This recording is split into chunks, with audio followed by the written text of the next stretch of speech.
News around the world. IGP Disu issues warning against violence ahead Osun poll. Governor Makinde commissions road network ultra-modern park at Agodi Gate, Araromi Market. On the foreign scene, 7 killed in Thailand school shooting. Good evening, and thank you for joining us on News Around the World here on BCOS television. I am Idowu Shekoni.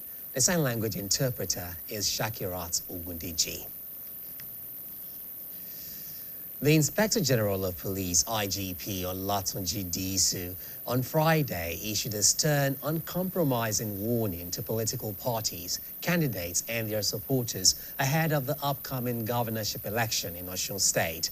IGP Disu cautioned against political violence, intimidation, and the arming of cult groups for electoral advantage. Addressing top civil society leaders and top police commanders during a high-level strategic engagement at the force headquarters in Abuja, the IGP made it clear that the Nigeria Police Force will not tolerate any breakdown of law and order, stressing that no political ambition is worth the blood of any citizen. He cautioned parents across the state to strictly advise their children against being used as political cannon fodder, warning that anyone caught disrupting the peace before, during, and after the election will face the full weight of the law. In a direct message to political actors across all party lines, the IGP called for decorum, restraint, and strict adherence to the rules of engagement. Victims abducted during the deadly attack on Woro community in Kayama local government area of Kwara State have arrived in Ilori following their rescue after spending several months in captivity. The victims arrived in the state capital late Thursday night after regaining their freedom through sustained military operations and coordinated efforts by security agencies. They were reportedly transported from Niger State to Ilori, where they were received at the Nigerian Army's 2 Division Sobi Barracks, and some other victims were taken to the hospital for medical treatment.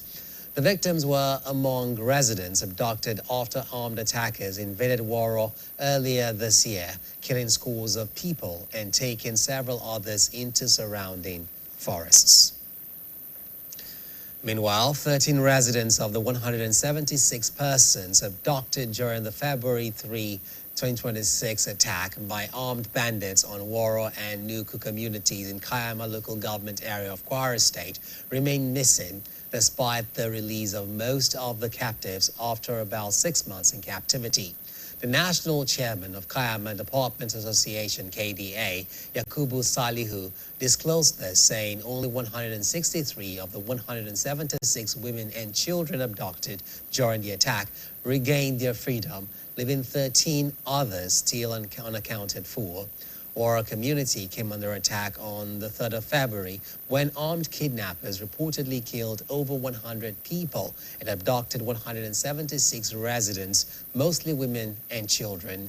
Salihu disclosed that some of the women gave birth while in captivity, describing the development as a painful reminder of the traumatic ordeal the victims endured over the past 6 months. The KDA chairman renewed his call on the federal government to expedite the establishment of a Nigerian Army battalion in Kayama, saying the shortage of security personnel has left communities in the area vulnerable to recurring attacks. The Nigerian Army has expanded its combat capability with new divisions, formations, and units approved by President Bola Tinubu to improve its response to evolving security threats. Chief of Army Staff, Lieutenant General Waidi Shaibu, announced this at the graduation of soldiers from the Advanced Infantry Training Program codenamed Exercise Restore Hope X in Kashia, Kaduna State.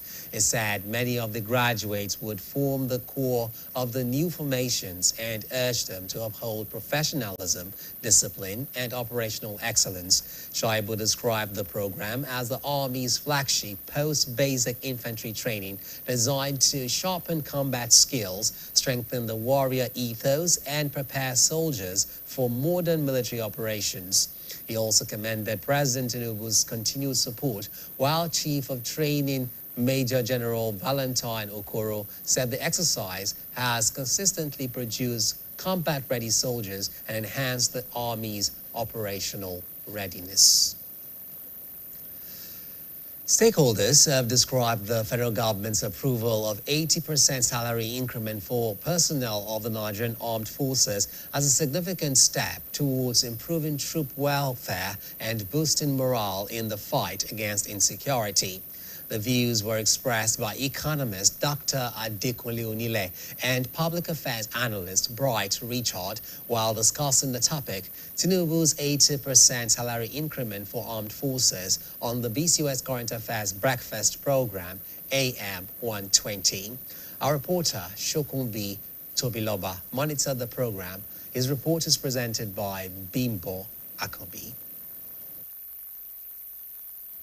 As part of efforts to strengthen the nation's security architecture, President Bola Ahmed Tinubu recently approved an upward review of the salary structure for personnel of the Nigerian Armed Forces. Under the new remuneration package, military personnel will receive up to an 80% salary increase, with implementation scheduled to commence on the 1st of September 2026. Speaking on AM 120, economist Dr. Adekunle Onile described the development as a welcome intervention, saying it was better late than never. He noted that although Nigeria still faces several developmental challenges, the salary review is a timely response to the welfare needs of military personnel.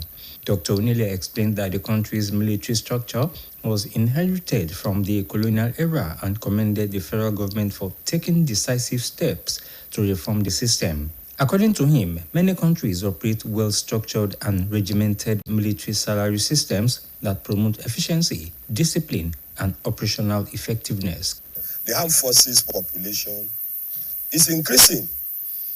So will there be necessity for improved administration and for more divisions in order to have an effective unit. The reformation with the military started with the present Minister of Defense. Also speaking, public affairs analyst Brett Richard welcomed the salary increment but stressed that improved remuneration alone will not address all the challenges confronting the armed forces. He identified inadequate manpower as a major obstacle to effective military operations and called for increased recruitment to strengthen the nation's security capacity. Mr. Richard also advocated because there are allocations among Nigerians in support of